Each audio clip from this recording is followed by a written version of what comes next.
Hello, welcome to the Film Obsessed Couple. I'm Shelley. And I'm Scott. We hope everyone is doing well and we really appreciate you choosing us to listen to. Scott and I are a married couple obsessed about movies. Scott is more analytical, I'm a little bit more open minded. We are unscripted and unfiltered, which means things will get wild and crazy. So, you know what you better do? You better buckle up. Oh, yeah, you better buckle up. So yeah, we're talking about Batman and Robin today, which is considered like one of the worst Batman movies ever made. And I think I asked you before, but had you seen this before we watched it? I have not. At least not that I remember. I kind of recall some of it. Like Alicia Silverstone kind of popped out at me. I don't remember Chris O'Donnell in it, Mm-hmm. but he's so young in Yeah. this one. Like he's a baby. Yeah, which you probably know him from your NCIS shows. Mhm. He's on the, Los Angeles? Yeah, sure. Yeah. One of those. But yeah, he was in Batman Forever, the one before this one, introduced as Robin. Oh, Chris was? Yeah. Oh, wow. He's kind of whiny in this. Very. Yeah, he's whiny, and he was whiny in the first one as well. Yeah. But I think I kind of get it because Batman is the, Lone Ranger almost. Yeah, I thought you were gonna be like gruff and kind of like stern, but not in this one really. Like, No, he's more like a dad. he kinda, yeah, he's like a disappointed dad, and it's so funny to me because in this one, George Clooney doesn't really change his voice when he's Batman. I only learned that because of everything that was going on when they filmed it, they basically dubbed everybody's voice in after. They were like, "Oh, we had cannons with like shit flying everywhere, and like you couldn't really hear people talk on set, so." Pretty much every dialogue was like redone in a studio later and added back in. Really? Yeah, and I heard that they lowered George Clooney's voice a little bit when he was Batman, and I'm like, I really couldn't tell Huh. because his first dialogue in this is Chris O'Donnell's like, "I want a car, chicks dig the car," and he goes, "This is why Superman works alone." Oh, yeah. I could kind of hear it a little bit now, but so they would do the movie and talk normal and then record it again and dub it over? Yeah, like put it over the film. I couldn't even tell. Usually you can tell like the lips aren't in sync or anything like that. Yeah, I think it was mainly like all the action scenes and stuff, but like in the trivia I read was like, oh god, there was when we were doing the action scenes, there was so much shit happening, like people screaming and yelling and stuff shooting around everywhere. It was like you couldn't really hear it, so most of this movie is dubbed. I could see that. That makes sense, but wow. Yeah, but this movie was not very well regarded. And what was your opinion of it after you watched it? I am surprised. I mean, at the get-go, I'm like, this movie is going to hit it. It's going to be a hit. It's gonna hit it and quit it. It did. Like, as soon as I got a crotch shot, I'm like, what the hell? Which that you might be surprised to know was introduced at the end of the last movie, when Batman and Robin team up for the very first time together and get into suits. You get their ass shots. It's so weird. I know. I mean, I'm a butt girl. You know. Of course, I am a butt girl. as we all know. I like it. I like a nice round butt. But this is like, it was too perfect. Yeah, so I was kind of telling you that last night, that Joel Schumacher, the director, who does take the blame for most of this movie, he does be like, I did it. It was me. And the people who, if you've ever heard Joel Schumacher talk, he kind of has that kind of higher pitched voice. But rest in peace, by the way. He died a few years ago. He said he wanted the suits to be like, kind of like old Greek sculptures. Like the sculpture of David, where it's like perfect physical features. Except in the sculpture of David, he has a very tiny penis. But Well, he just got out of cold water. cold water, and I heard somebody be like, oh, David is getting ready to fight Goliath, and he's probably very scared. And what happens when you're scared? Your nards, they shrivel up. They shrivel. That's just what happens. Yeah. It's science. But the nipples are what he was wanting. And that still to this day has a lot of shit where he's like, yes, I'm the man that put the nipples on the suit, okay? God damn. He's like, I'm trying to be genetically correct. I guess. And There's a bit of trivia where George Clooney at the time was still on ER, visited the set of ER in his bat suit to show off to people. Poor guy. And yeah, you'd think that the reaction he would get would be like, maybe something's not going to go right here. Yeah. Like, did you read the script? I mean, I wonder how scripts are, though. Like, do they be like, oh, we're going to get a close-up of your penis, and then a close-up of your ass, and then your chest, and then your face? And I don't know. Does it show, can you really tell how bad it's going to be? Or is it just like, these are your lines, and that's it? I haven't read too many scripts, but there's some stage directions and stuff in there, but it's not unreasonable to think that, like, the ass shots and nipples and stuff were made later after the script was done. Yeah, I would think so. I can imagine the suiting up scene where they're like, okay, well, you're putting on your bat suit here, now turn around and show me that ass. There's a woman that's going to love this in 30 years. I was like, how long's it been? How does she? No, how long's it been? No, I know. 1997? Like, almost 30 years. A while. And I remember you saying that these suits are kind of heavy. Yeah, I think they were like 40 to 50 pounds with like an additional cape of that weight as well. Because it did look thick. Like the rubber suit part of it did look thicker, if that makes sense. Well, you know what's actually funny is that I read in the trivia, which there's a lot of like conflicting kind of trivia, so who knows, but apparently they used some rubber that was a little less heavy than it was in the last movie, which caused it to tear quite frequently. Oh. So it's crazy that like they were using less heavy rubber, but it still said the suits were very heavy. So, because I'm remembering like the old Robin. Old Robin. Where he was just wearing tights, I think, right? Yeah. And just like the green curtain, shorts. A curtain as a cape, kind of thing. So it's kind of weird how it's evolved from tights to rubber Full sculpture, Hail Mary kind of thing. Yeah. Yeah. I know. Well, the comics are kind of like influencing it, of course, at this point. Yeah, Robin has been drawn here and there as having like just the, you know, like the outfit on top and then the shorts on the bottom. But as the comics kind of got a lot darker, which is what influenced that first 1989, the suits kind of got a little more darker, and you know, then so we're getting into like these molded physiques and stuff like that, which in the comics it can vary. I mean, like they're supposed to be able to like swing and move and do acrobatics in it, so you know, I don't think they're molded rubber. Right. Yeah, exactly. But they just wanted, like, that first Batman, they made it to where it looked like Michael Keaton had abs. Mm-hmm. You know, the suit looked like a perfect sculpture, so I think they continued that with this, where like, well, the suit's got to make him look like he's perfect. Hell yeah. Again, we got to make that ass look great. Make that ass poppin'.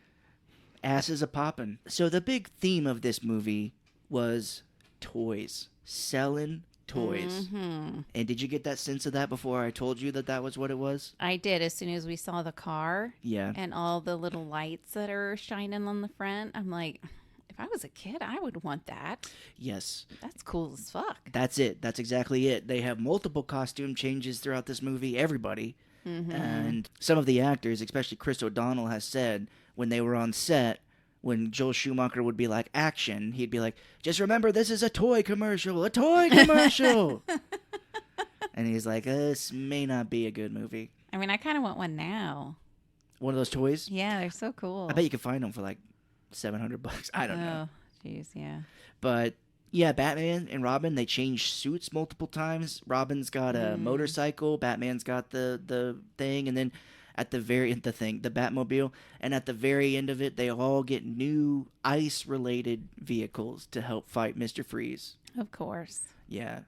And, you know, they all change outfits too, which is so funny to me. We'll get there, but they take the time to fight Poison Ivy, realize that Mr. Freeze is going to freeze the, you know, Gotham, and they all take the time to go back home, change into their ice-related gear. You know, because Batman has a keen fashion sense. He's like, oh my God, the theme is ice? We got to change. Oh, yeah. We got to be, you know, matching at least. He's like, Alfred said I was a moron for making these ice-related vehicles, even though we've never had an ice-related villain, but I just knew. It was going to happen one day. Which it makes no sense either if you think about it, because at the very big, we'll start, Batman and Robin, of course, are going to fight Mr. Freeze, but Commissioner Gordon tells Batman, You know, he's like, oh, there's a new villain here. He's calling himself Mr. Freeze. And then later they've got like these lasers that heat you up. Mm-hmm. Like how could they have known? I don't know.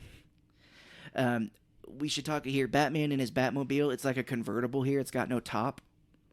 Oh, yeah. And he's talking to Commissioner Gordon on like this little video thing, like doing the first vid chat, maybe Skype session. But he's talking to him, and I just imagine Commissioner Gordon being like, he's calling himself Mr. Freeze, and Batman being like, what? What did you say? I can't. Why did I make this with no top? We'll just dub in the sound later.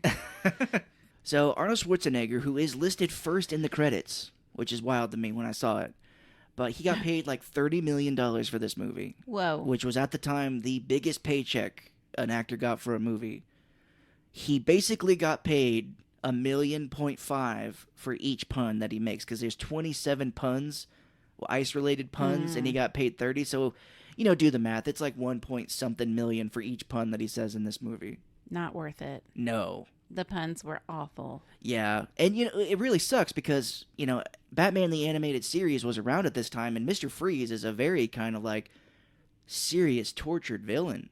Like he's very, very sad and depressed. You know, his wife is gone. Yeah. He is left with this debilitating disease where he has to be frozen the whole time. And this, he's like, he is happy as can be. You know, he's so freaking funny. Yeah, he's so funny with all of his puns. And then, yeah, he's just partying it up and smoking cigars and just being a pimp or something. I don't know. He's basically he's a pimp on his free time, which is very funny about the cigar thing because Arnold Schwarzenegger, if you don't know this, loves him cigars. I know. So John Bon Jovi would come to the set and deliver Schwarzenegger his like rare cigars that he likes to smoke. Jesus. And Arnold Schwarzenegger would have the prop department paint them white so he could smoke them on set as Mr. Freeze on them in the movie. Be like, well, I have to smoke a cigar, so paint them white. I need to smoke them in the movie. Because they're going to be frozen. Yeah. That's what they look like. They look like icicles. I don't think they would change colors, but you know, it's fine. It's fine. Whatever. I don't know. Could you smoke a frozen cigar? I don't know. At that point, I'm sure he could do anything. Well, yeah, he was gigantic at this point. Yeah. You know, Terminator 2 was like the biggest movie of all time, but that was like a few years earlier. Which, you know, I am curious what he had done at this point. Which, if you really think about it, I don't know that the movies that he's in took a lot of acting skill, if that makes sense. Yeah. Because his acting is not superb. Sorry if No. you are a fan. But I have to say, it's like he just reads a line. Yeah. No, you're quite right. Because, I mean, he was coming... Terminator, he's known for playing like a lifeless robot. Right. So, yeah, that's perfect for him. Do you want to know what movie he did right before this? It was Jingle All the Way. What the fuck is that? You never heard of that? Was he Santa Claus or something? No, that's where he's trying to find the Turbo Man doll for his little boy. He keeps fighting. Oh, fuck yeah. I remember. And the movie he did right after Batman and Robin was End of Days, where he's a police officer trying to save a woman from the devil to start the apocalypse. His name in the movie is Jericho Kane, which is what he was doing, cocaine. That sounds fascinating. It is very funny, too, when they introduce Mr. Freeze later, when Bruce Wayne Batman is talking about him. He's like, yes, his name was Dr. Victor Freeze. He was trying to cure his wife. He was an Olympic decathlete.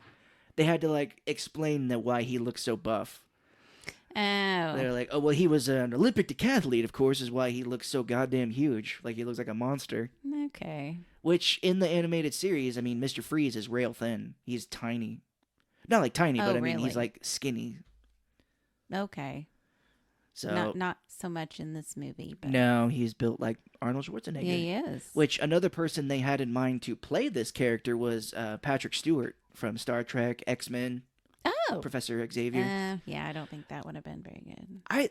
Well, not in this movie, but if a different director did it and this movie was more grounded, like dark, I think it could have been good because he he kind of reminds me of what the animated series was. I mean, we should watch the episode because, like, that episode where he shows up in the animated series got, like, so many awards and critical acclaim because he's, like, this tortured soul trying to, like, save his wife.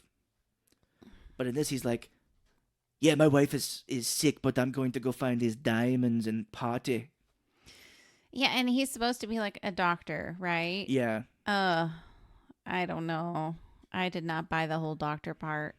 Yeah, he's not really doing very many doctor things. I mean, at the end, he's like, they bring back that he's a doctor just for one more pun.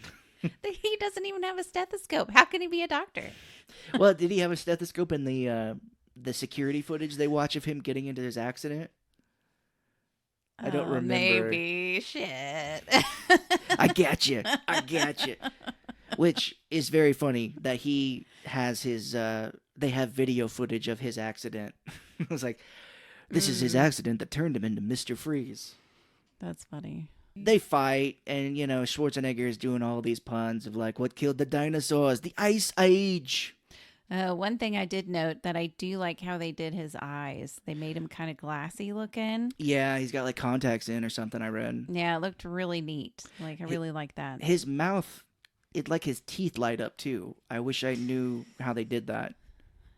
But like when he's talking at the end, where he's like, "I'm your new cellmate" to Poison Ivy, you can see like his mouth is kind of lit up, and I don't know how they would have done that. Some kind of neon gel of some sort. Maybe, I don't know, like light, like a partial that goes Maybe. in the teeth. Yeah, this movie wasn't, of course, very well regarded, and I think the reason why is because it's so cartoony. Like here in this very first fight, of course, we're getting sound effects when they're fighting these villains. We're getting like, it's almost like the '60s Batman was like, "Whip." Yeah, and a note because our last episode was Super Mario. And I talked about how that was pretty staged. Mm-hmm. This was even more like it was staged out the ass. Yeah. Literally. Yeah, and it even harkens back to the old Batman because the joke was always like, oh, I've got, in the Batman '60s movie, he's like, they're getting attacked by a shark and he pulls out a can of shark repellent, like bat shark repellent. Mm-hmm. So you're like, well, he's got something for everything. And in this one, I've already said the lasers that thaw people, but like when they get knocked down fighting these goons who are like a hockey team, they knock their heels together and have ice skates. And you're just like, why would you have ice skates? And it's so weird how they're on their back. Yeah, they both get knocked down. And they put their feet up right next to each other and do the whole Wizard of Oz. I was going to say, click your heels. Clicking their heels, and then boop, there's some skates coming out. Yeah, and Batman and Robin, they train. I would just like Batman to be like, just being insane and make Robin train for every possible scenario. Like, you have to train, you have to learn how to skate. Learn how to skate, Robin. There may be a hockey team one day that we have to fight. And he's just like, Robin, when he's skating against these guys, be like, well, I'll be damned, he was right. He was right, yeah. And cartoonishness here, like Mr. Freeze's gun gets knocked away from him and flies like 30 feet. And to get it, Mr. Freeze like throws a dude like 50 feet up to knock it down. So it's cartoonish. It is. There's no gravity. Talk about Super Mario Brothers, no gravity when they use those boots. There's like no gravity in this. He's throwing people left and right. Yeah, it's pretty crazy. The background here is that Mr. Freeze, his wife, of course, is sick. She has the McGregor syndrome, which is named after a producer or somebody on this movie. He'd be like, can you put my name in the movie somehow? They're like, yeah, we're going to name you after a fatal disease. Like, oh, God damn it. Yes. And Mr. Freeze was trying to cure her, and he got knocked into a big old vat of, I'm assuming, ice liquid or something, citation needed. And turned Why that would even be around, I have no idea. I don't know. In the video cam footage we see, it's like this gigantic ass vat that he's just kind of standing next to. Yeah. And he's like, there's my wife. There's my vat of dangerous ice liquid.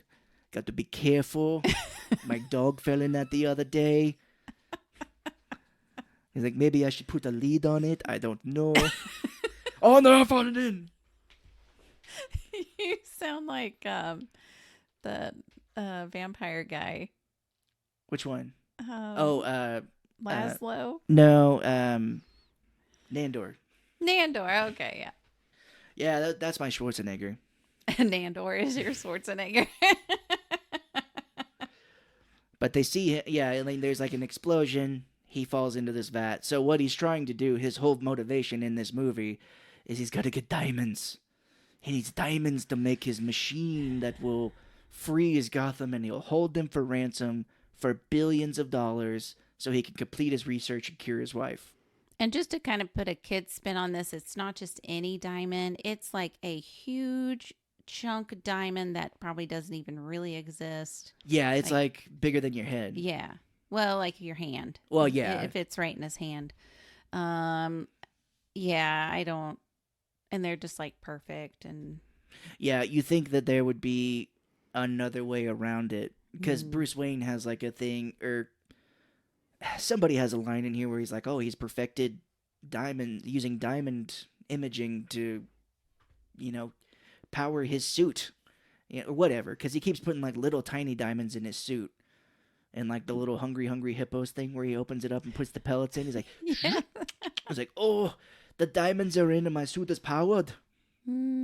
Which, sure, whatever. Yeah. I mean, it doesn't really go with my logical brain, but that's okay. Yeah, I don't know. And in the series, the animated series, Mr. Freeze just has kind of like this pistol that he carries. And in this, he's got like this full-on like gigantic rifle. Yeah. He's got a two-handed, but Mr. Freeze, his thing is he's got this big old like kind of little gun that he carries in the animated series. Well, probably if they gave Arnold Schwarzenegger a tiny little gun, they'd be like, you can't even see the gun because he's so huge. It would be that joke in Men in Black where they give Will Smith the tiny ass gun. And he's like, "What is this?" Mr. Arnold's like, "What is this? It's a pistol. You won't even be able to see it if I put my hands around it." Be like, "I've got a tiny gun. I must have a tiny dick." Well, I think the bigger the gun, the tinier the dick, right? Oh, sure. They fight this hockey team, and Batman's first line is very stupid here. When he drops in first, he goes, "Hi, Freeze. I'm Batman." Which I'm just like, take two on that. Like, he didn't want to prep it. I mean, it's just almost as if George Clooney woke up the day before they were about to shoot, and he's like, "I've got to do what tomorrow? Batman starts tomorrow? Oh shit! Oh shit!" He's just being polite, saying hi. Hi, Freeze. Hi. I've been practicing this in the mirror for several hours. That's all that came out. I promise I've been practicing my lines. Hi, Freeze. I'm Batman. It's a wonder that they don't figure out that he's Bruce Wayne, because Bruce Wayne's like, "Hello, I'm Bruce Wayne." He's like, "Hello, I'm Batman." And Robin, too. I mean, they're standing later at, like, that gala, and, like, they're standing right next to people, and you think that they would just know, because, I mean, Robin's just got a goddamn mask on his face. You think they could tell? Oh, yeah. Like, that looks like Bruce Wayne's man that just lives with him. Mm-hmm. And if that's Robin, or if that's, Dick Grayson, that must be Bruce Wayne. Yeah, I would think people would be smart enough to put that together. Yeah, so we get this long, extended scene where Mr. Freeze shoots a rocket into the sky, and Batman and Robin are, like, riding it up, and the whole thing is Freeze is like, "Oh, I'm gonna shoot this thing into space where it'll freeze, it'll go back down to Gotham and destroy it, and destroy like half of it." Mm-hmm. Something. You're like, can you tell me that plan again? How is that supposed to work? He's like, "I won't tell you again. It just says it will freeze. Just believe me." Yeah, I didn't quite get it. When we Yeah. were watching, I was just kind of like, what? Why are we doing this? But I'm sure it'll make sense in a minute. Yeah. And it did. And it still didn't make sense, but I got it. Yeah, not really. Well, Batman has been inside the rocket the whole time because he jumped in when it took off, and Robin's climbing it. Batman apparently is limping in this scene because, George Clooney injured himself while playing basketball, like he always does. And the bat suit that he's wearing here got cut above the knee, and he has a cast on. Oh, shit. Yeah. I was like, oh, I'm not going to watch this again, but that'd be funny to see. Yeah, I didn't notice that. "Are you limping, Batman? Did I hurt you?" They did a good job hiding that. Yeah. Mr. Freeze, who must weigh hundreds of pounds in this stupid-ass armor, jumps out of this rocket, and he starts flying. It's kind of like little robotic wings. Yeah. Which I couldn't imagine would catch any kind of air because it's metal. Yeah, and he just looks like he weighs like 300 pounds in this stuff. Which I realized I just said, "Oh, it's metal. It's not going to fly." I understand, but they were small. Yeah, small and. It just didn't look flyable. Okay. What do you want from us? What do you think that we're part of like the aviation society or something? No. Do we sound like it? No. Look, we flew to New York, and I was like, "This is magic." Look, is this out of metal? We're gonna die. Metal can't fly. You told me that after we watched Batman and Robin. You said metal cannot fly. We're all gonna die. But Freeze flies back down to Earth, and Batman and Robin, set a bomb off on this thing so it doesn't go off. But then they surf the doors from this rocket back down, which we want to talk about physics not existing. Physics. Yeah, that was really, really awful. And Robin says, "Cowabunga." Yeah, I think Batman says surfs up. Surfs up. He does. And I'm not sure if that was still popular in 97. I think, didn't Teenage Mutant Ninja Turtles kind of start that cowabunga? Yeah, maybe. I think because The Simpsons came out, I think, after the Turtles. Oh, maybe it was The Simpsons that I was thinking of. Because Bart said it, but I think the Turtles, either or, yeah. Yeah, I mean, it just didn't match up with their theme, I felt. I looked it up. The last Turtles movie came out in 93. So this is 4 years after the last Turtles movie. So Simpsons was still going. So it might have been, yeah. But it is probably to the point of being overused when Batman starts saying it. Maybe. I just wonder if that's in the script or if he just threw it in there. I don't know. It sounds like it would be something in this script because the script is so silly. But, yeah, true. But, they fly back down and they fall from thousands of feet. They get the diamond from Freeze. They fall into like a smokestack, and Freeze, who is must be 300 pounds with this armor on, freezes his way down. Like that gun somehow stops his fall. Because he loses his wings when he fights Batman, but then... So Batman and Robin are falling from thousands of feet. They shoot their little grappling hooks out. And I just imagine their arms to be coming out of their sockets or be ripped off because they've been falling for thousands of feet. But Robin gets frozen in this terrible-looking frozen figure. Oh, yeah. And the icicles. Coming off of them, yeah. And... Freeze is like, "Oh, you've got to save him or stop me." He's like, "The heart will freeze in 11 minutes." 11 minutes. Yeah. And Batman's like, "Well, goddamn it, I guess I'm going to have to save this dumbass." And he puts him in... Yeah, first off, Batman picks up an adult male, picks him up, who's been frozen into a block of ice. Yes. Which, talk about weighing hundreds of pounds. Like nothing. Well, he's Batman, I guess. And he throws it into some ice water, and he... brings his little gadget out and warms it up. The one thing I noticed here is Arnold Schwarzenegger kind of talks like I do. He's a little slow. I have a learning disability. I understand where he's coming from.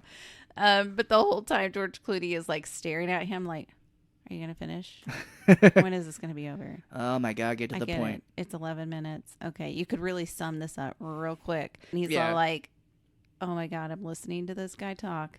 I can't believe what's happening right now." You could just see his brain moving. Yeah. It's just like... That could be George Clooney being like, "I'm in this movie, oh my God." Yeah, this part was just kind of he was just kind of like, "Oh my God, this is taking forever." See, what happens when you freeze is your heart will freeze in 11 minutes, and if you don't hurry, he will die. You have 11 minutes. So you can't save me and him, or you can't...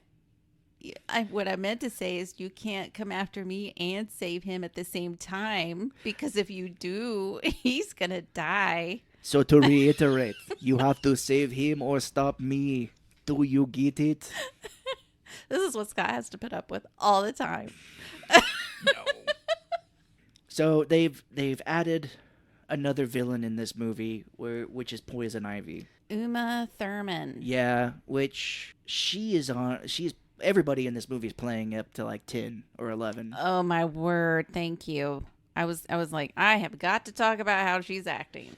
Yeah, because I mean, real quick, we'll just say it. But basically, is she's partnered with this insane scientist dude, Jason Woodrue, who is making Bane. And I could go on forever about how they screwed Bane up in this movie, but he turns this little tiny dude into Bane with this venom serum and poison ivy. He basically kills Pamela by burying her in all of her shit because she found out what he's up to. Right. And she wasn't for it. She's all like, oh, you're using my shit for bad things, you asshole. Yeah, and it's so stupid because when she finds him, he's selling this super soldier character to the ununited nations. Whoa. So dumb. But, Whoa. Sorry. But she comes back. She's like, oh, the plants and toxins brought me back to life somehow. Don't look into that. And now she's Poison Ivy, and she kisses him and kills him. And she's like all sexy now. Because before she Now- was like a nerd and stringy hair and glasses. And now she's just all like, I don't know the music. It's like a saxophone almost. Like, do, do, do, do, do. It's like I'm moving in my chair like a snake or something. Yeah, kind of. But you're right, because before she's like, my plants are dying and I need to save them. If I only I knew what Dr. Woodrue was doing. And then she comes out, she's like, hello, I'm Poison Ivy. She turned into, is it Mae West? Yeah, kind of. Yeah. Oh my gosh. I was just like, are we in the 50s right now? You know, I wouldn't be surprised if that's what maybe she was trying or took inspiration from or something. It was insane. But for no reason at all, she takes Bane with her, and because she's destroying her lab. And as she's destroying it, she sees like Wayne Enterprises on one of the beakers, and she's like, she does this whole thing of like, I am Mother Nature's, revenge on the earth and whatever. But she's like, Bane, we have to go to Gotham. We are going to be in this movie, Bane.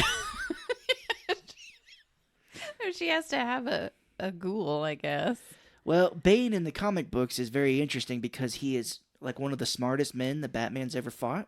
Oh. He figures out who Batman is just by, deducing it. He is not like this kind of meathead dude who can only say one syllable at a time, He's kind of similar to the villain in Batman The Dark Knight Rises, which Tom Hardy plays, but yeah, they did him real dirty in this. Wow, yeah, I would have never guessed because he's like a puppet, Yeah. basically. I mean, when they get to Gotham, she's like, step on it, Bane. He's like, step on it. Step on what? And Batman's like, why do all my villains in this movie have speech impediments? I don't know. What are you talking about? Hey, thanks. We've got speech impediments. Speech. Speech impediment.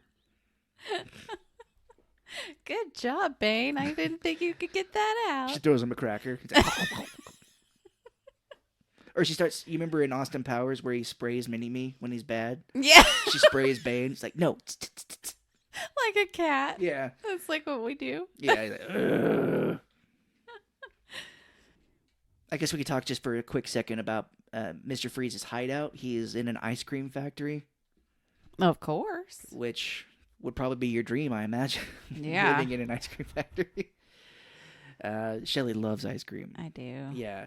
But he's living in an ice cream factory, and his goons are like freezing to death because he's for some reason making them sing Mr. Freeze Miser. And he's going, sing, sing! They're like, here's Mr. Freeze Miser. They're like freezing to death. And because all these villains have to have like their dame or their gangster's mall or whatever, he has Vivica A. Fox as this woman who is dressed in lingerie and is not freezing to death like the rest of these people are for some reason. Well, I think she's got like a little hat on. She's got like a little see-through coat on too. Yeah, I was like, is there some kind of coat or something? But she's like, if I remember right, in stockings and garters and stuff. And I'm like, his henchmen who are wearing like full-on jackets and winter coats are freezing. And she's just like, oh, Mr. Freeze, why don't we go in the back and get it on? It just shows how hot she is. There you go. Well done. She doesn't need a jacket. She's too hot. She is hot. And we see his wife here. There's this whole damn thing about this necklace. They keep showing the necklace on his wife in this stasis pod that he keeps her in. Which is very pretty. I mean, it's a snowflake. Yeah, because he keeps watching his home videos later in the movie, and he's like watching where he put it on her. There's a very funny scene where Schwarzenegger, before he gets turned into Freeze, like puts this necklace on his wife, and he tries to kiss her on the cheek, and this actress does not want any part of it. No. It's like, I'm going to kiss you. She's like, ugh. It's very cringeworthy. Yeah. Like, it's, oh man, it was awful. She's like, they didn't tell me they were kissing in this movie. She's like, she's seeing that gap in his teeth, and he's like, what is wrong? You don't want to kiss me? It's like, your breath smells like cigars. It's disgusting. Oh, that's true. He must smell like shit. Ugh.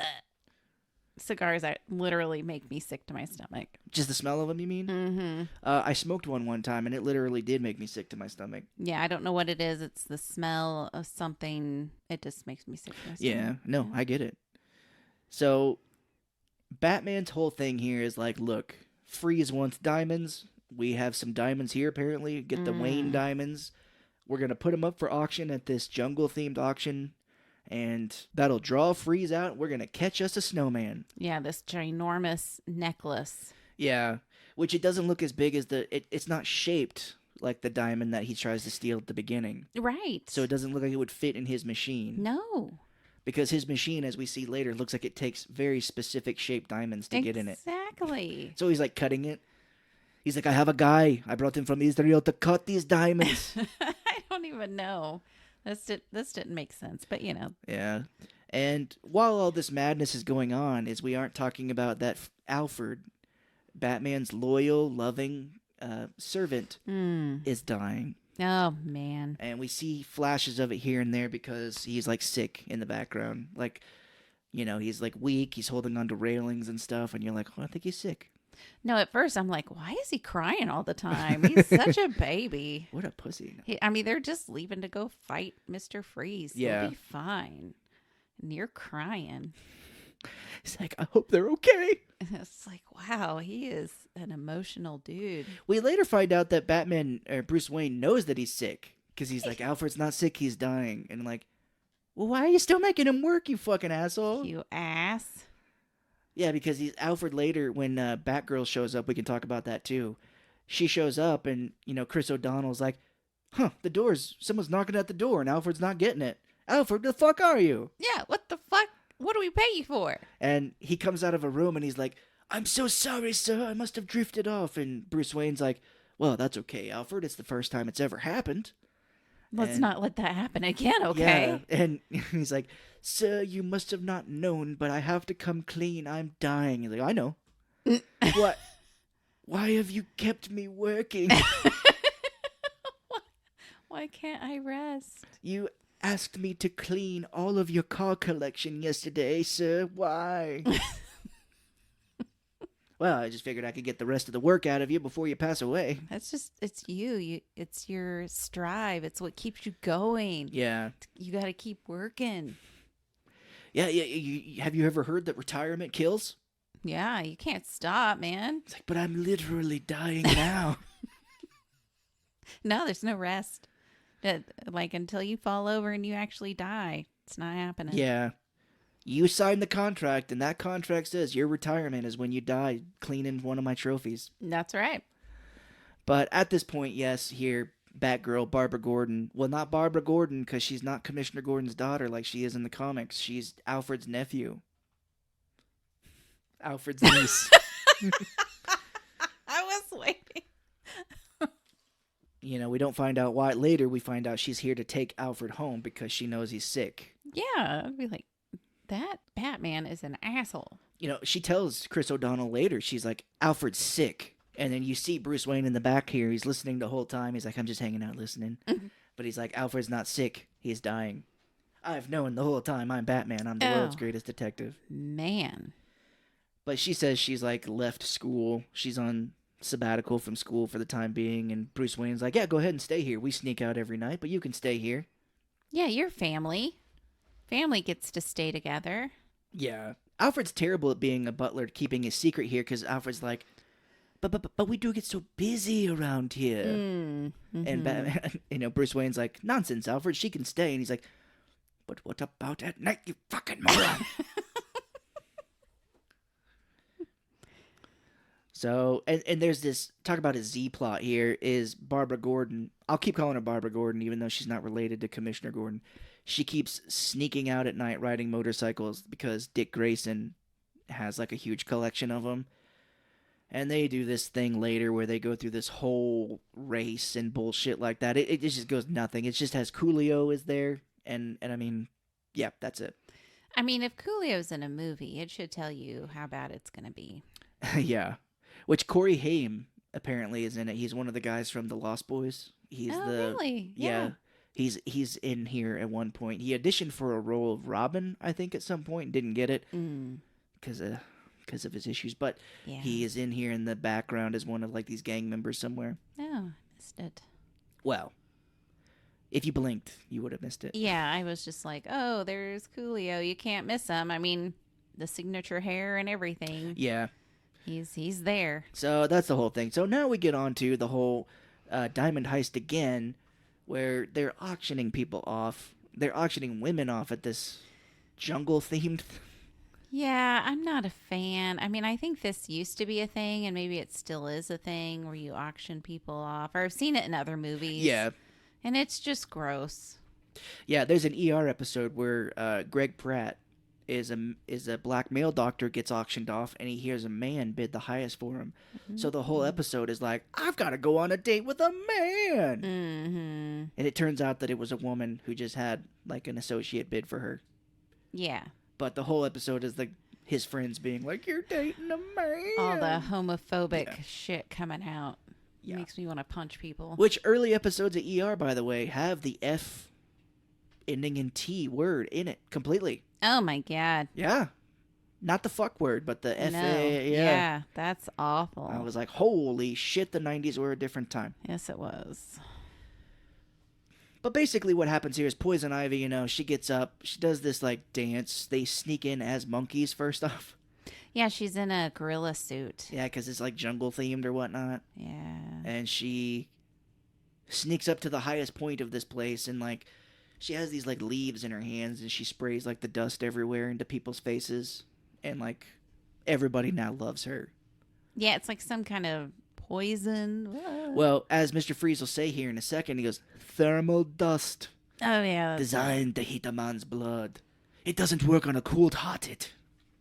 Oh, yeah. Pun number 17 or something, I don't know.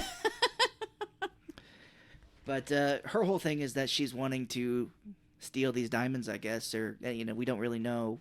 Well, she wants to take over Gotham just like everybody else. Yeah, and, Batman and Robin are there, and she, is brought up. She's brought up to the stage and sprays everybody with the dust again. And Batman and Robin start bidding on her. Mm-hmm. And if you want to know, like, how people will figure out your secrets is to start bidding millions of dollars. Because Robin goes, $3 million, and Batman says, you don't have it. And he goes, I'll borrow it from you. I'm like, I really think that's Bruce Wayne and his man that lives with him. But this accumulates into the worst part of these Batman franchises here. 10 million, Batman says, and then he pulls out his Batman credit card, expiration date forever. Oh, boy. Yeah, when people talk about this movie, they're like, well, what's bad about it? And they're like, you got the nipples, you have the Bat credit card.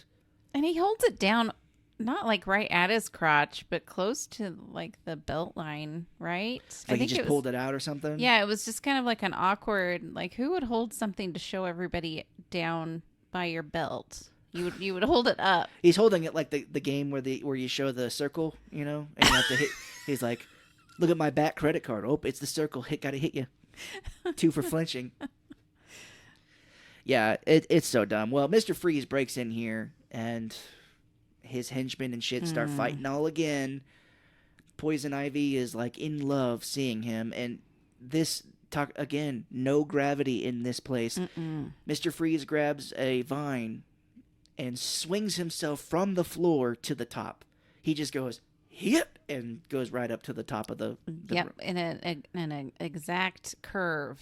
Yeah, I'm like, well, There's no like No down gravity. like you would think, like you would go down and then up. Nope, it's just a nice curve. It's like, yeah, straight up. It's Yeah. so stupid. And again, puns here like that. He sees Poison Ivy and he's like, "Oh, what's your name? Garden Girl, Moch Lady, or something." I don't know. Oh dear Lord. And he goes, "Give me the diamonds, Garden Girl." And she tries to spray him, and this is where he's like, "Oh, my heart is ice. It doesn't work. Ooh. But I'm still in love with my wife, so I must still have some blood." It doesn't make sense. Yeah. And he leaves because he sees that his guys are getting the shit kicked out of him. And poor Commissioner Gordon only has like 2 lines in this movie here. He's like, "Miss Ivy, you just," he has such a puppy dog type voice. He's like, "Miss Ivy, you just saw the most dangerous man in Gotham." And she's like, "That's not a man.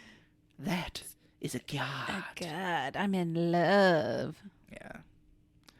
So now we're on the chase on the streets of Gotham here. Freeze and his henchmen are in their Freeze-mobiles, and Batman and Robin in their Batmobile and Robin Cycle. The logistics of this city doesn't make sense because there's this big fucking ass statue. And they're driving down the hand of it. Like, it's big enough to support 5 vehicles.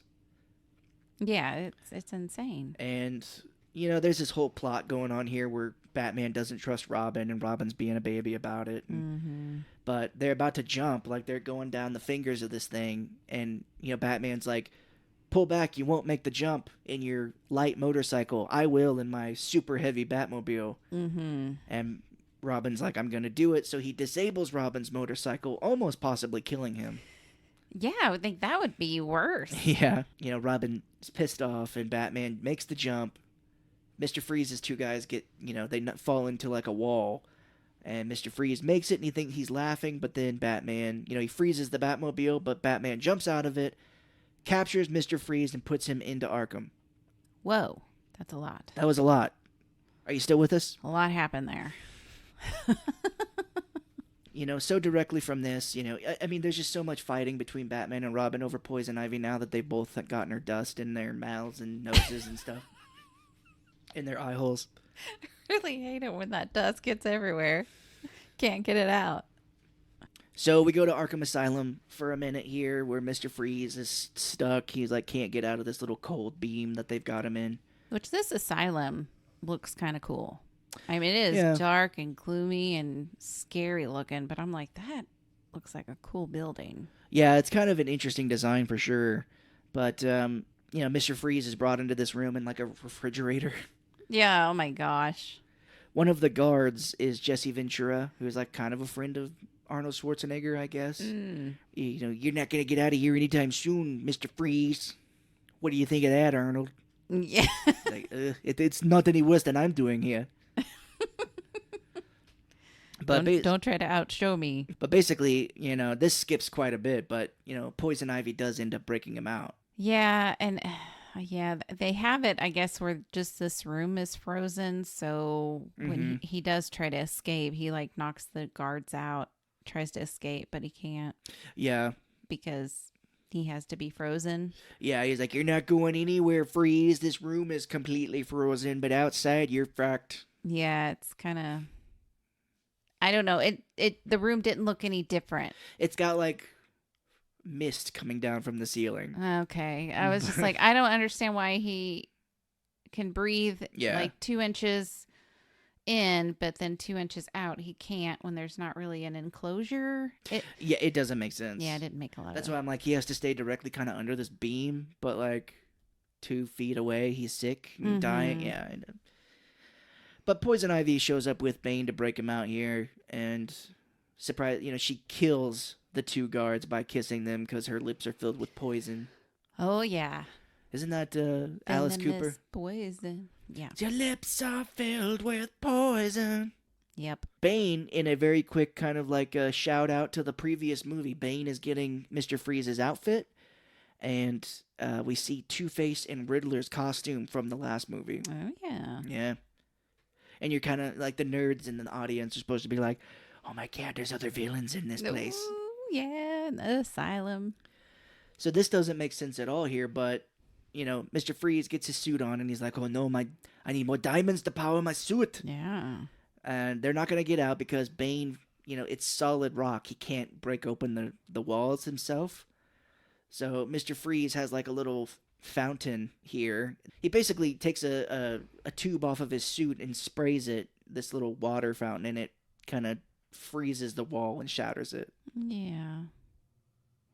I mean, you sure. With everything else, why not? Yeah. Why not? Sure. And then they see that they are like 30,000 feet up in the air, and they're like, well, we can't make it. We're going to die if we make this jump. But they still jump. They are so fucking high up. It shows Bane jump, and he falls for like 10 minutes. It's awful. Yeah. It's so high. Like later on, I think Alicia and Chris fall, and it's just like they're just falling and falling and falling and falling. Yeah, it's so, and Schwarzenegger's only line is like, I hope Mr. Bane can swim. Yeah, because there's just a tiny little river down here. You guys are gonna fucking die. Yeah, you think that Bane could have taken out all these cops. He knocked all these cops out getting his outfit, his armor. Yeah, I don't but know. yeah, but they make it, because the next thing is Arnold's like, we will team up. He's like, you get me my wife, and I will help you. Because she's like, I want to take over Gotham so we can, take out humanity and let the plants take over the world again. Yeah. So now we're at the ice cream factory here, where Batman, Commissioner Gordon, and all these cops are like investigating. And Batman immediately finds Mr. Freeze's like secret entrance into his wife's lair. Yeah, he just walks right to it. He's like, oh, this frozen dinner here expired 35 years ago. This is it. And he opens it, and it's like this button that you have to like kind of punch. It's like, bink. Found it. Yeah. They see Nora Freeze in her suspended animation chamber and stuff, and they're like, oh, it says here that Mr. Freeze has been able to cure certain stages of McGregor syndrome. Pay attention, everybody. That's going to come back later. Mm-hmm. But he's still working on curing his wife's stage 4 McGregor syndrome. Oh, man. I guess they just rode the sewers here because Mr. Freeze, Bane, and Poison Ivy are underneath like the grates in the floor. And he's like, I need to get my diamonds for my suit. He's like, you get my wife, and we'll meet back up at your place. Yeah, and Ivy's like, sure. I'll get your wife. Oh, yep. I'm on that. Mm-hmm. And we'll talk about Freeze real quick. He does get diamonds, and what he does here is he sees all the cops, and he turns back on like the freezing element in this place. Yeah, it's just like a little switch thing. And you talk about like kind of mist coming from the ceiling. That's what happens, and these cops immediately hit the floor. And my favorite line in this movie, you hear a cop in the back go, "My lungs! My lungs are freezing!" I knew you were going to say that. It's so stupid. I laugh every time I've heard that. I think I was taking notes and I heard it, and I'm like, did he really just say my lung? My lungs are freezing! We'll talk about that. Yeah. So Poison Ivy starts fighting them, and, she has Bane start fighting them, and they instead of Batman and Robin working together to fight him, they one-on-one him. And while one is fighting Bane, the other is talking to Poison Ivy, trying to, seduce Batman or Robin. Yeah. And Robin's all like, oh, yeah, I'm ready for this. Because she's like, you need to be on your own. You need a Robin signal in the sky. Yeah. And Batman, she gets to Batman eventually, and she's like, how about you ditch the brat and be with me? And, we see Batman's kind of strong here. He's like, no, we don't. He's like, nope, you're coming with me. You're going to go back to prison. And Bane, 6'2", 400-pound muscle man, sneaks up behind him and grabs Batman and starts choking him to death. But he flips Bane. They save the cops, and Poison Ivy and Bane hide. Yeah, and I think she does try to kiss Robin, and Batman interrupts and says, no, her lips are poison. Yeah, and he's like, you can't stand it. Yeah, you're so jealous. You're just jealous, man. You keep cock blocking me every time. Stop it. If I want to die from a kiss, then let me die from a kiss. Yeah. Well, the last movie, the biggest song in the world at the time was Kiss from a Rose by Seal. Ivy and Bane escape and come back, I guess, because they show up to Nora Freeze's pod, and she unplugs her. Yeah, cuts the power. Yeah, and then she sees her necklace and is like, I want that. I want that necklace.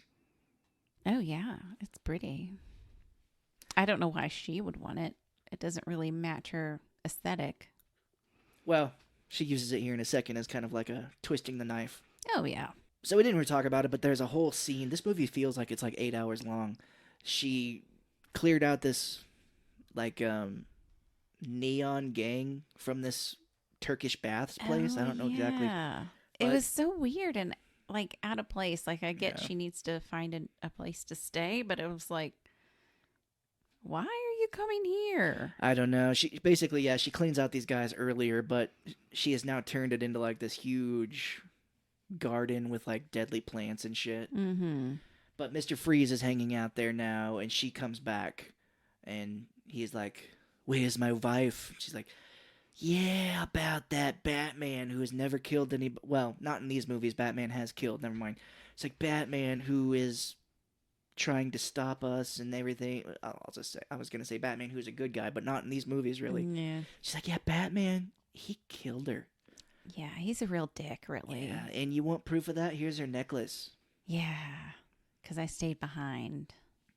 Didn't try to save her. I just kind of took the necklace. Yeah, he was unplugging her, and I was like, "Batman, no," because that totally sounds like me. Mm-hmm. Mm-hmm. And Mr. Freeze is so upset that he cries a single tear that freezes on his face. Yeah, and I think I even said it while we were watching it. I'm like, that looks awful. Oh, like, right, yeah. The worst.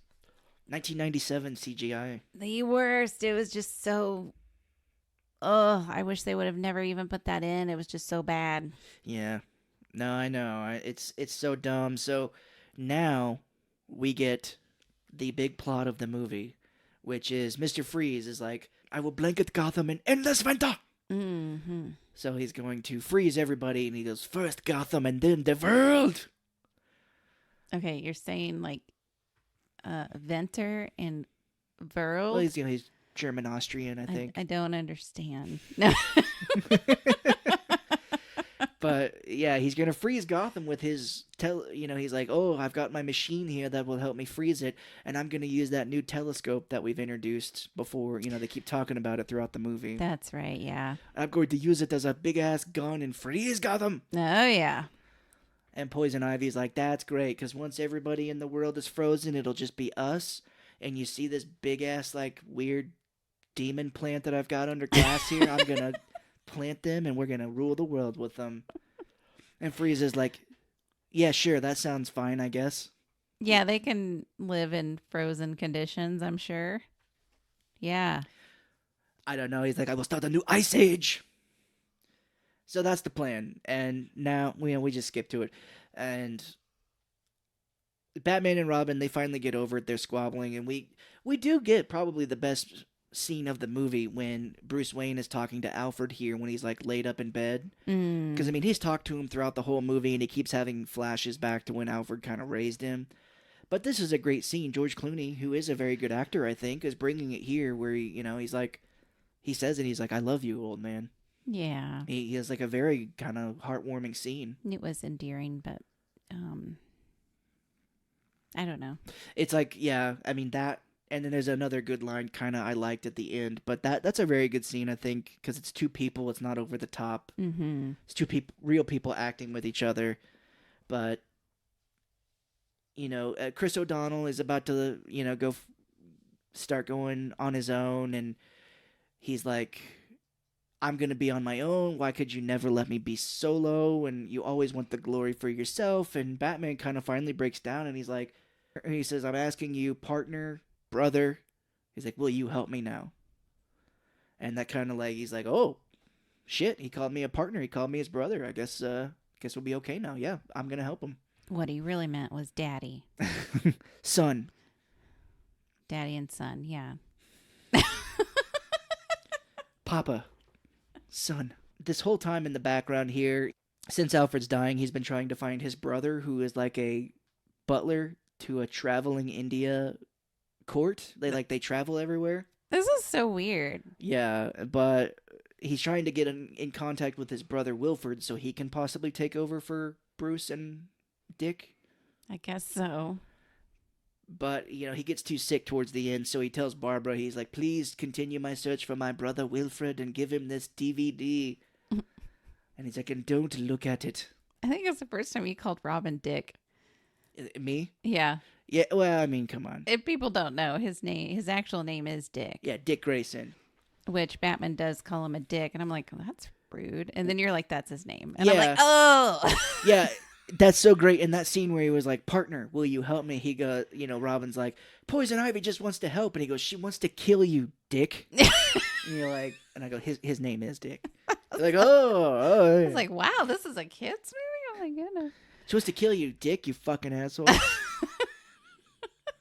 You're always on my fucking ass. So we have this whole scene of Barbara trying to open up this, like, secret disc that he gave her. And it's so funny because she sees a picture of her mother, Alfred's sister. Which, Alfred's like 60 and she's his niece. Mm. She's 18 in this movie, go figure. Anyway. Yeah. But he has a picture of his sister next to her, and her name is Margaret. And she has signed it, and it says, Love, Peg. And Barbara's like, Peg? And he goes, that was my nickname for her. So she's trying to solve the password to get into this disc later, and she's like, Alfred, Bruce, Wayne, Butler, Servant, and you said it too. You're like, how many tries does she get to log into this thing? It's unlimited tries. But she looks over at the picture, and it says Love, Peg, and she goes, Peg.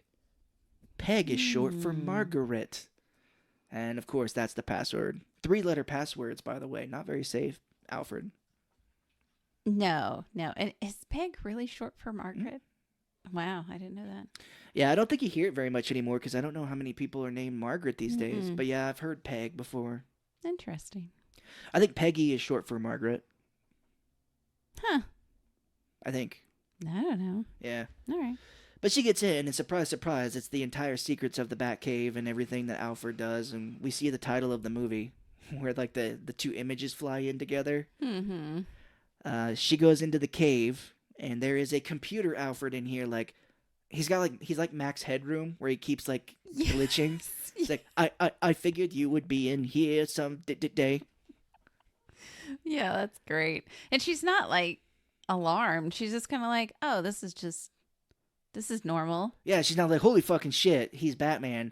But, you know, we should have known this because before, in the race that we skipped over, when they fall off the gigantic bridge and are hanging like 300 feet in the air, she sees that, you know, Dick saved her, and she's like, oh. Not like, I'm hanging 300 feet. Yeah. So Alfred's like, I figured you would find your way into the cave. She's scratching. Takes like forever. She's like, oh, he's buffering right now. The internet must not be good. Let's pause it for a minute. Let him catch up. I'm going to unplug the router here. I figured you would find your way. Oh. But her lines in this movie are terrible too because she goes, suit me up, Uncle Alfred. Yeah. And we get her suiting up, and we get her ass, and we get some titties. Yeah, we do. Something for the men. I guess so. It's so dumb. It is very dumb. So now, you know, Batman and Robin, they seem to be partners, but Robin goes to Poison Ivy's hideout, and she's, like, sitting in this gigantic Venus flytrap. And he's like, oh, I want to know. These stupid puns keep coming. He goes, I want to know that you're going to turn over a new leaf. Oh, yes. And he goes, is your thumb the only thing that's green about you? And she goes, you would just have to find out. Oh, my goodness. Yeah, but he was like, please tell me where Freeze is. And she goes, kiss me and I'll tell you. And he goes, you tell me and I'll kiss you. She goes, Freeze is at the observatory going to turn it into a big gun. We just explained it to everybody. This is for everybody who didn't get it. He's going to freeze Gotham. And he's like, I've got to stop him. She goes, but first, a kiss. He's like, oh, okay, sure, fine. And she kisses him. And she's like, time to die. And he pulls off these like rubber lips. And he's like, oh, rubber lips are immune to your charm. And I told you it'd be funny if he came back and he had like those hillbilly teeth on. Like, hillbilly teeth are immune to your charm. So she gets so pissed off, she kicks him in the water, and all these vines and stuff start drowning him. Yeah, that was crazy. Batman drops in, and she immediately incapacitates him with like these vines. They start like strangling him too.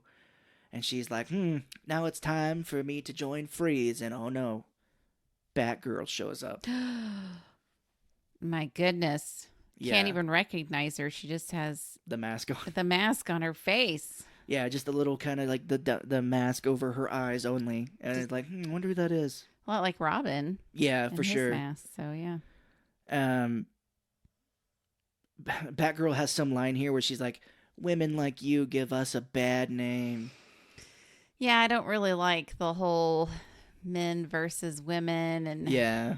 Like, oh, the girls have to fight. yeah, women can do what men do. And it's just kind of like, maybe in that age, it was kind of starting up to be that Yeah. way, you know, the strong girl, whatever that thing is. But I didn't like it. Yeah. It felt gross. It felt icky. Yeah, it's kind of it's definitely stupid. I mean, you're right. Probably in '97 they were like, "Oh, a strong woman, and the women only a girl can beat this woman." Mm-hmm. But they fight. And Poison Ivy, you talk about, and maybe it's just because she's cartoony and stuff, but she pulls a knife on Barbara, and then she like fixes her hair in the reflection of the knife. She like looks at it, and she's like, hello, okay, my hair. Still got to be prissy. Yeah. They fight, and then Barbara knocks her back into the Venus flytrap chair that she's sitting in. And this is kind of funny. She has a curses. She goes, curses! It's like, well, you can't get any more cartoony than that. But the Venus flytrap, for some reason, now starts eating her.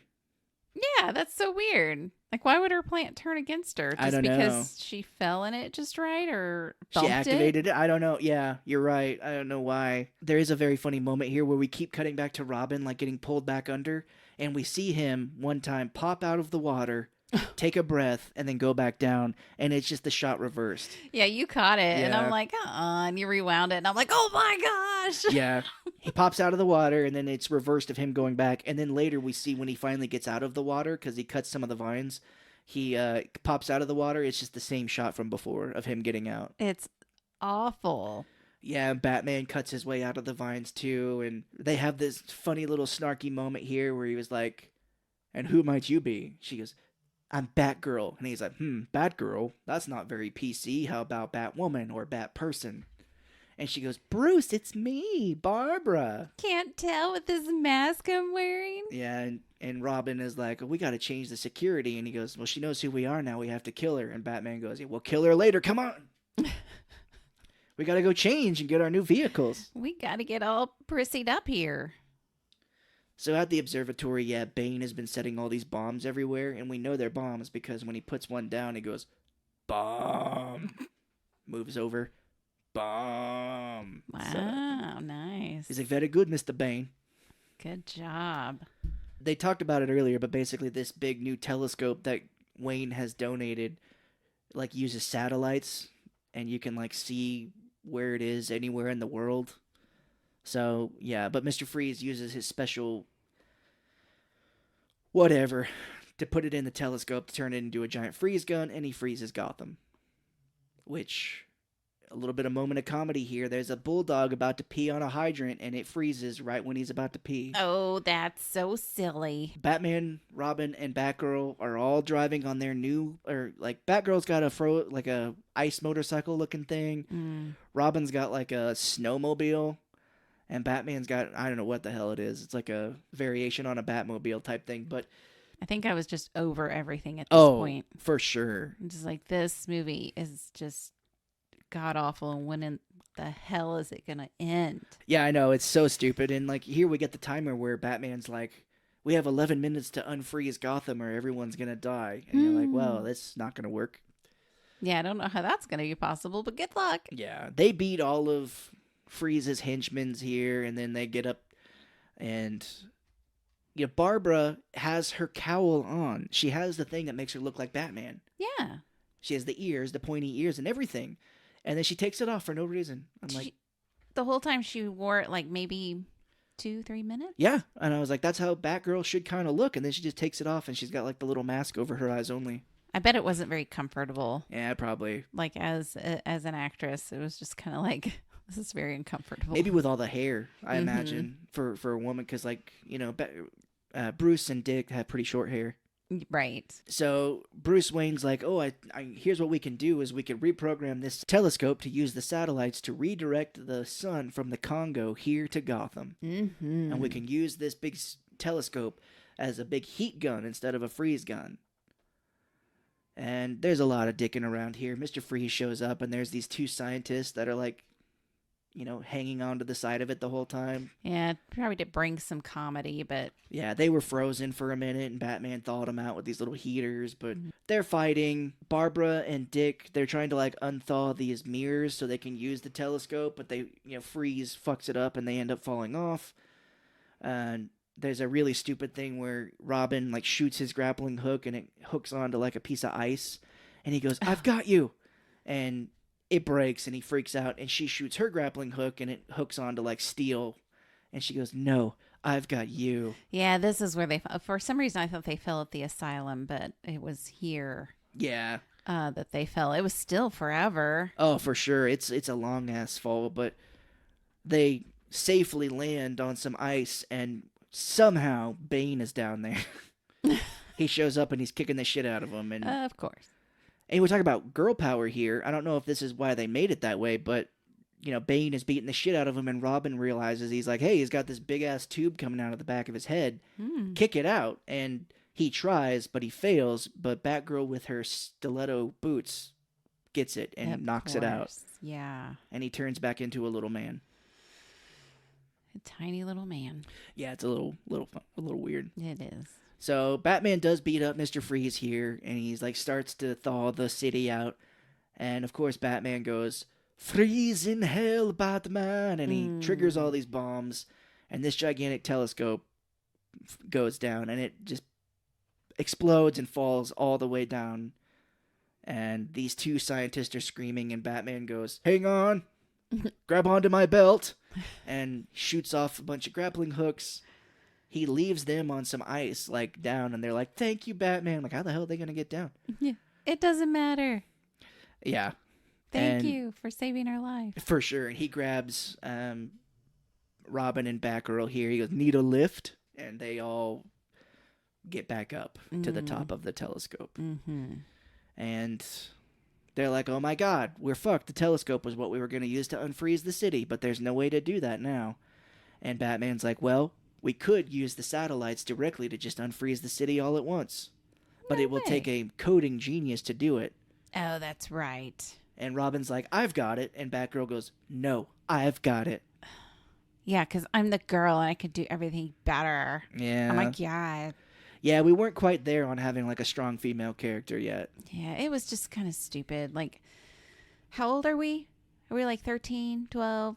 I wasn't even 10. I was 9 at this point. No, I meant like how they're acting in the movie. Oh, right. Yeah, they're acting like they're 13, 12 when they're probably like 30. They're just like child. Well, Alicia Silverstone's 18, we know. They're children. I said child. They're just a child. They're the children of Batman. He's like, hey, you kids don't stop that. I'm going to turn this around. We'll go right home and let Gotham freeze to death. The whole town will die. Yeah. There's this stupid scene where Robin's like, oh my god, we're going to have to program this upside down. And Batgirl's like, you men always do it the hard way. And she flips it and he goes, you're pretty good at this, little girl. And she goes, watch and learn, little boy. Again. Yeah, just dumb. I really just hated this part so much. Yeah, their banter back and forth is very stupid. It is. I just wanted to punch them both right in the face. Yeah. So they start unfreezing the city. I mean, they reposition the satellites and do it, and we get to see that dog unfreeze, and he runs off. He's like, oh my god. Yeah. Of course, it's, woman power. It wasn't like working together as a team. That's fine. Yeah. Okay, I drop it. Well, when it's done this poorly, it's just done very poorly. Like, exactly. If they did it better, like Aliens or something, made like a strong female character. Right. Yeah, exactly. But, so Mr. Freeze is like, do it. Kill me now like you killed my fucking wife. And Batman's like, actually, about that, I have the video recording footage of what Poison Ivy said to me, because apparently he is recording 24/7 every time. I mean, he's like a cop. He's got to, He's got because body cam. people are going to frame him for shit, you know? Yeah. Yeah, Batman, he planted those drugs on me. Actually, I was recording. I record everything because I got to cover my ass, you know? Yeah, well, he shows Freeze like some of the movie from earlier, and she's like, as I told Freeze when I killed his wife, this is a one-woman show. And Mr. Freeze is like, and he goes, we found her, and we saved her. And he goes, she lives. You can help her. I'm going to have her move to Arkham Asylum so you can keep your research going and help her find a cure. Kind of nice, but I think it has its own benefits for him as well. Yeah. With Alfred, as we'll learn. Well, this is the other, probably the other part of the movie that I kind of liked, where he goes, anyone can take a life. He's like, but to save a life, that is something truly unique. And he's like, it's truly powerful, and that's a power that you once had. And he goes, help me save another life by giving me a cure to McGregor syndrome stage 1. Because that's what Alfred has. Yeah. He's like, be the doctor you once were, or whatever. And I was like, okay, this kind of, any man could take a life, but it's real power to save one. I'm like, that's kind of a good line. I get that message. Yeah. And Mr. Freeze is like, I have to go out on one more pun. He pulls out these vials from his suit, and he goes, take 2 of these and call me in the morning. Oh, dear Lord. And he's like, I'm out of puns. And he dies. I'm out of puns, and they will not pay me any more money. I am dying now. So to wrap that up here, we do see Ivy in Arkham, and she's like doing the he loves me not on a flower. She crazy now. Yeah, she looks haggard, and she goes, he loves me, and we hear Freeze in the back go, not. Got one more in there. Yeah. Zing-a-zing-a. I thought I was out of this movie, but they said, we've got one more for you. I'm back, baby. Here's another million. They paid me $29, and I'm like, why not make it an even 30?